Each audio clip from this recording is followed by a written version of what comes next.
देखिए, मैं आपसे जब बात करता हूँ तो आपके प्लेटफॉर्म के जरिए ये बहुत लोगों तक जाती है। मैं उन्हें श्रोता नहीं समझता, उन्हें दर्शक नहीं समझता, मैं उन्हें अपना जज मानकर चलता हूँ। मैं उसी जज से आज ये सवाल कर रहा हूँ कि एक पार्टी ये कह रही है कि हम बात करने के लिए तैयार हैं, लेकिन इस विषय पे बात नहीं करेंगे जिस पे आप करना चाह रहे हैं। तो बताइए, क्या ये लोकतंत्र में संभव है? क्या इस पार्टी का ये स्टैंड सही है? एक जज की हैसियत से वो इसमें अपना फैसला दें। नहीं, आपको नहीं लगता कि बातें फंस गई हैं दोनों तरफ से? दोनों ये तो हम बहुत दिन से कह रहे हैं, दोनों अपनी जिद पर हैं। हाँ, नहीं, जिद मान ली, हाथी को गन्ना देना पड़ेगा। मैंने आपसे पहले भी कहा था, मुंह में से गन्ना छीन रहे हैं, गन्ना हमने लगभग निकाल लिया है, तो हाथी सिर तो हिलाएगा। आप उसकी मजबूरी इस तरीके से देखिए। अभी उन्होंने बातचीत के लिए कहा है, फिर उन विषयों पे भी बातचीत करनी पड़ेगी जिनके ऊपर बात करने का मौका है। आप कह रहे हैं लगभग हमने गन्ना निकाल लिया, कैसे निकाल लिया? थोड़ा बताइए थोड़ा सा। देखिए, आप भी यहाँ दिल्ली में ही रहते हैं, लखनऊ जाना कम होता है आपका, लेकिन अभी आपने देखा कि लखनऊ में हवड़ तवड़ मची। बंगाल इलेक्शन के बाद बीजेपी के अंदर एक पुनर्विचार हो रहा है, और अब अगला महत्वपूर्ण इलेक्शन आएगा यूपी में। महत्वपूर्ण विचार ये हो रहा है कि पिछले इलेक्शन में जब नारा लग रहा था अब की बार मोदी सरकार, तो यकीन मानकर चलिए कि वास्तव में मोदी ही की सरकार है, बीजेपी की सरकार नहीं है। और किसी मंत्री का और किसी की विचारधारा का और किसी चीज़ का, इवन संघ भी उसमें न्यूट्रलाइज सा हो गया है। तो ये इनके बीच में अब नाइत्तेफाकी पहलनी शुरू हो गई है। दूसरी चीज़ ये कि जब हमने जियो का जरा सा बायकॉट किया तो आपने प्रधानमंत्री की बोली सुन ली।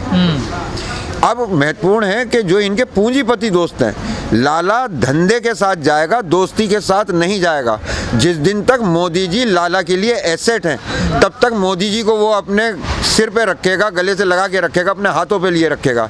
लेकिन जैसे ही वो लायबिलिटी बनेंगे तो वो उन्हें गर्म आलू की तरह फेंक देगा। उसे अपना धंधा बचाना होगा, तो वो उस वक्त मोदी जी की। तो अब देखिए, इतने बड़े मुद्दे के अंदर, इतनी बड़ी क्रांति के अंदर, जहाँ फंडामेंटल फोर्सेस टकरा गई हो, तो ये सबसे महत्वपूर्ण हो जाता है ये देखना कि भाई आखिर में इसकी कीमत क्या है। वकील साहब, आपको नहीं लगता आप लोग बली मांगेगी, आपकी कुछ और थी, लड़ने कुछ ना ना ना ना ना। आप एक तरफ आपने आपको राजनीतिक कहते हो, अब चुनाव की बात करते हैं, अब तो आंदोलन में। देखिए साहब, आप बिल्कुल बात साहब समझ लीजिए, राजनीतिक हम तब होंगे जब हम पार्टी बन के इलेक्शन लड़ रहे होंगे और ये कह रहे होंगे कि हम तुम्हारी समस्याओं का समाधान करेंगे, हमें वोट दीजिए। हम तो अराजनीतिक हैं, लेकिन इसकी परिणति यूँ राजनीतिक होगी क्योंकि आपने जो व्यवस्था ली है वो पार्लियामेंट्री फॉर्म ऑफ गवर्नमेंट है, उसमें वोट पड़ता है। अगर संसद के अंदर वोट पड़ रहा है तो आप, मैं 1 करोड़ लोगों को लेके वोट क्लब घेर दूं और अंदर मेरे 5 आदमी भी ना हो तो क्या प्रभाव पड़ेगा? और अंदर मेरे 70 आदमी हो तो वो अपोजिशन वो पोजीशन को भी रोक लेंगे। तो जाना तो अंदर पड़ेगा, लेकिन ये लोग कौन जाएं? अब की बार हेमा मालिनी नहीं जानी चाहिए, अब की बार धर्मेंद्र नहीं जाना चाहिए, अब की बार सनी देओल नहीं जाना चाहिए, अब की बार डॉक्टर संजीव बालियान नहीं जाना चाहिए। ऐसे लोग जिनको कानून की जानकारी कम है और हमारे दर्द से सरोकार कम है, हम उन्हें राजनीति में, संसद में नहीं पहुंचने देंगे। जब गलत रुक जाएगा तो सही चला जाएगा। देखिए, मैं आपको बता दूं, स्पष्ट, आपने बहुत स्पष्ट सवाल पूछा है। मैं जंगल में जा रहा हूँ, मेरे पैर में कांटा चुभ गया, मैं क्या करूँगा? मैं सबसे पहले कोई दूसरा नज़दीक कांटा ढूंढूंगा उस कांटे को निकालने के लिए। तो मेरे पैर में, जो भारत माता के पैर में जो कांटा चुभा हुआ है, वो है नरेंद्र मोदी का, गुजराती पूंजीपतियों का। और हमें जो भी कांटे, चाहे वो कांग्रेस हो, चाहे वो सपा हो, चाहे बसपा हो, कोई भी हो, ये सब यूनाइट होकर भी अगर एक कांटा बन सकते हैं तो हमें वो कांटा निकालने के लिए इनकी मदद लेनी पड़ेगी, तो लेंगे। दांव पे तो भारत माता का पैर है मेरे दोस्त। जाति एक फैक्टर रखती है ना वोट। भाई साहब, अभी नहीं, आप बिल्कुल सत्य बोल रहे हैं, और ऐसा सत्य बोल रहे हैं कि जो भारत के लोगों की समझ में नहीं आ रहा। आज हम जो है, हमारी सबसे बड़ी दिक्कत ये है, हम अतीत में जिंदा रहते हैं। यहाँ भी आप बैठ के देखेंगे तो हरिश्चंद्र की बातें होंगी, राम की, हनुमान की बातें होंगी, वर्तमान की बातें नहीं होती, हम अतीत में जिंदा रहते हैं। हमारे साथ जो ये जाति की व्यवस्था है, ये हमें कब कब डिवाइड एंड रूल के अंतर्गत किया गया। आप जानते हैं सबसे पहले जो डिवाइड किया गया वो कब किया गया? 1857 का गदर जब फेल हुआ तो उसके ऊपर कार्ल मार्क्स ने न्यूयॉर्क ट्रिब्यून के अंदर एक आर्टिकल लिखा और उसने कहा कि भारत में ब्रिटिश साम्राज्य का कोई भविष्य नहीं है क्योंकि they failed to suppress the old German blood in the Jats and the old Greek blood in the Brahmans. हमारे आज भी आप देखेंगे जो ज़्यादा किंवदंतियों में, हमारे माइथोलॉजी में देवी देवता हैं, वो ग्रीक से मिलते हैं। और भरतपुर के किले का काम उदाहरण सामने था तो उसने जाटों में जर्मन ब्लड बताया। ये पहला डिवीजन था जब बाहुबल को बुद्धि बल से अलग करके भारत माता की किस्मत और दुर्भाग्य को लिखा गया। हम जाति से अभी तक नहीं समझ पाए। अमृतसर में आज भी वो गली है जिसके अंदर डंडे के नीचे से सबको निकलना पड़ता था, चाहे वो हिंदू था, चाहे सिख था, चाहे मुसलमान था, चाहे वो अरोरा था, चाहे जाट था, चाहे ब्राह्मण था। हमारे सिर के ऊपर हमारी जो साझा विरासत है वो गुलामी की है, और उसमें बहुत बड़ा कारण हमारी ये सोच है जो हमें जातिवादी बनाती है। तो लेकिन अब की बार लग रहा है कि जो फंडामेंटल सवाल है, देखिए हम इधर उधर की बातें करते रहेंगे, चलता रहेगा, लेकिन जब हमारे पेट पे लात पड़ेगी सबके, हम सब एक साथ भूखे होंगे, तब हम जो है एक हो जाएंगे। इस वक्त हमारे पेट पे लात पड़ी है। आप इस बात को समझने की कोशिश करें कि भारत माता के बच्चों के पेट पे लात पड़ी है, ये सारे भूखे भी एक जगह हो जाएंगे। $5 ट्रिलियन की, एक सेकंड मेरी एक मिनट पूरी हो जान दीजिए बस। $5 ट्रिलियन की इकोनॉमी की बात करने वाले 5 किलो राशन देने पे उतर आए, अब कब आँख खुलेगी? आप कह रहे हैं कि पेट पे लात पड़ेगी तो सबको पता पड़ जाएगा। गाजीपुर बॉर्डर पे जो किसान समिति है उसने ये कहा है ये किसानों का आंदोलन है, किसान डिसीजन करेगा कौन यहाँ आएगा, कौन यहाँ जाएगा, कौन यहाँ बोलेगा। गाजीपुर के ऊपर ये बात कही है, ये खुद प्रदेश अध्यक्ष राजवीर यादव ने हमारे कैमरे पे कहा, इंटरव्यू हम दिखा सकते हैं। ये हाँ। संयुक्त किसान मोर्चा का है।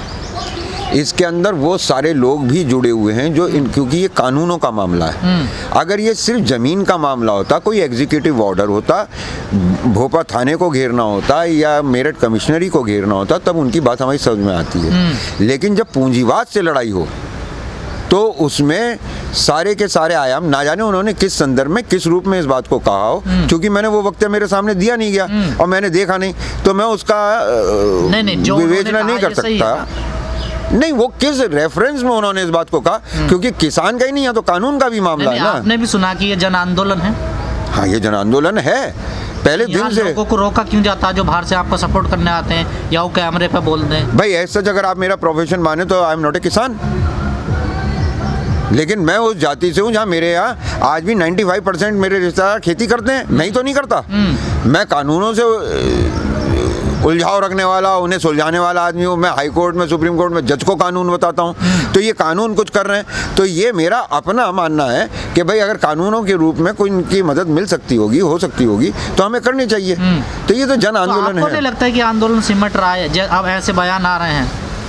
नहीं, एक आदमी के वक्तव्य से, और देखिए सुनिए, पूरी समिति का है ना सर? नहीं सुनिए, संयुक्त किसान मोर्चा का कोई वक्तव्य आपके पास इस तरह का है? नहीं, गाजीपुर बॉर्डर के हम बात कर नहीं। अब आप देखिए, ये बॉर्डर इस तरह से ना करिए कि सिंगू बॉर्डर अलग है, टीकरी बॉर्डर अलग है। ये सब संयुक्त किसान मोर्चा का है और पूरे देश में, और अब तो ये देश में फैल रहा है। तो फिर गाजीपुर बॉर्डर पे, अच्छा आप एक बात बताइए, मान लीजिए यहाँ पे किसी सवाल के जवाब में, किसी इरिटेशन में, किसी गलतफहमी में, गफलत में कोई अगर एक वक्तव्य आ गया, तो उससे आंदोलन पर तो कोई प्रभाव नहीं पड़ता। ये तो आंदोलन पूरे देश में फैल रहा है, जहाँ जो जा रहे हैं। अब हरियाणा है, यूपी के भारतीय किसान यूनियन के जो प्रदेश अध्यक्ष हैं राजवीर सिंह जादौन का ये बयान कैमरे पर है कि जैसे जैसे हम चाहेंगे किसान यहाँ पर फैसला लेगा, क्योंकि किसान यहाँ पे आंदोलन, किसान फैसला लेगा किस चीज का? नीतियों का। नहीं, संसद के अंदर जाके कि यहाँ कौन आएगा, कौन कैमरे पे बोलेगा, कौन बात रखेगा, ये भी फैसला हम लेंगे।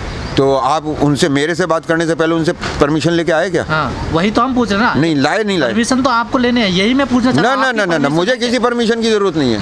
मुझे किसी परमिशन की जरूरत नहीं है। संयुक्त किसान मोर्चे का आंदोलन है, सारे के सारे मोर्चे एक जगह हैं। और आपको एक बात बता दूं कि आज की तारीख में भारतीय किसान यूनियन के राष्ट्रीय प्रवक्ता राकेश टिकैत जी इस आंदोलन का सबसे बड़ा चेहरा बनके, स्वीकार्यता के हिसाब से, देश जो है ना, अब आप बंगाल जाएंगे या महाराष्ट्र जाएंगे या कर्नाटक जाएंगे तो वहाँ गुरनाम सिंह चडूनी साहब को शायद 100 में से 50 लोग जानते हो, लेकिन 100 में से 90 लोग टिकैत साहब को जानते हैं, क्योंकि उनका एक्सपोजर इस तरीके से मीडिया में हुआ है, वो पूरे देश में चले गए हैं। जो जिस प्रकार की अब यहाँ पर पॉलिसी अपनाई जा रही है, आपको नहीं लगता वकील साहब की अब ये भारतीय किसान यूनियन का धरना नहीं है? कुर्सी की लड़ाई होगी, अब नेता कुर्सी, कानूनों से कोई मतलब नहीं है, गलत फहमी रही जन आंदोलन कहना इसको। ना, अब आप ये कि साहब इनके बीच में कुर्सी की लड़ाई होगी, इनके बीच में ये होगा। कुर्सी की लड़ाई तो विधानसभा लोकसभा में होगी।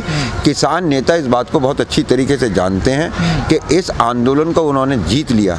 तो एक बात बताऊं, कामयाबी से बड़ी कोई नशा नहीं होता, कामयाबी से बड़ी कोई ट्रॉफी नहीं होती। तरीके से कामयाबी मिल जाएगी ना, यानी देखिए वो वक्तव्य मेरे सामने नहीं आए, वरना मैं हो सकता है कि वहाँ आपके बोलने से पहले मैं टोक देता कि भाई इस तरह की बात नहीं होनी चाहिए। और देखिए आप भी मेरे पास बिना परमिशन के आए हैं, मैं भी आपको बिना परमिशन के लाइव दे रहा हूँ, ये मेरा संवैधानिक अधिकार है। और अगर ये वहाँ से आके यहाँ बैठता कोई व्यक्ति ये कहता कि साहब अब ये जगह हमारी हो गई और हम डिसाइड करेंगे कि यहाँ कौन आएगा और कौन बोलेगा, तो जब तक उसे सही संदर्भ में वक्तव्य को नहीं देख लूँगा मैं कोई अपनी राय नहीं आप तो ये मानते हैं कि अब बदतमीजी होने लगी है कुछ लोगों के साथ ये बॉर्डर पे? कोई एक उदाहरण? आपके साथ भी यही सुनने में आया? नहीं उसमें एडवोकेट भानु प्रताप के साथ हुई, पूनम पंडित के साथ हुई। नहीं, मैं अपनी बता देता हूँ, मैं अपनी बता देता हूँ, कई पत्रकारों के अरे मैं अपनी बता देता हूँ। सरकार जिन के साथ जो हुई उनसे उनकी पूछिएगा। मैं अपनी आपको बता देता हूँ। मैं 2 दिन से मेरी तबीयत खराब थी, मैं सिर्फ नमक के और चीनी के घोल पर था। रात को जब मैं दूध लेने गया तो मैंने देखा कि वहाँ पे एक व्यक्ति ने आधा जग दूध अकेले पिया, उसके बाद दूध खत्म हो गया था। तब मैंने उनसे इस बात पे एतराज़ किया कि तुम किसी व्यक्ति को तो 7 गिलास दूध दे देते हो और किसी को एक भी नहीं मिल पाता। तो उसमें कुछ भाषा की अभद्रता हो गई होगी और कुछ समझ में नहीं आया, क्योंकि मैं अब जानते बूझते नहीं, अनजाने में भी अभद्रता नहीं करता, तो वहाँ पे कुछ उत्तेजना सी हो गई थी। लेकिन फिर मुझे इस बात का महसूस हुआ कि घर से लड़ने निकले थे काले कानूनों के लिए और लड़ाई दूध पे आ जाए तो ये ठीक नहीं है। तो जब जहाँ आप ट्रेन में भी चलते हैं तो जब शुरू में ट्रेन चलनी शुरू होती है तो यात्रियों में गहमा, उठो यहाँ हमें बैठेंगे, पैर ऊपर करो, ये करो वो करो, और थोड़ी देर बाद वो बैठ के सब आपस में बैठते हुए हो सकता है बीड़ी सिगरेट साथ पीने लगते हैं। तो अभी ट्रेन चली है और छोटी लड़ाई इसे मान के ना चलिए।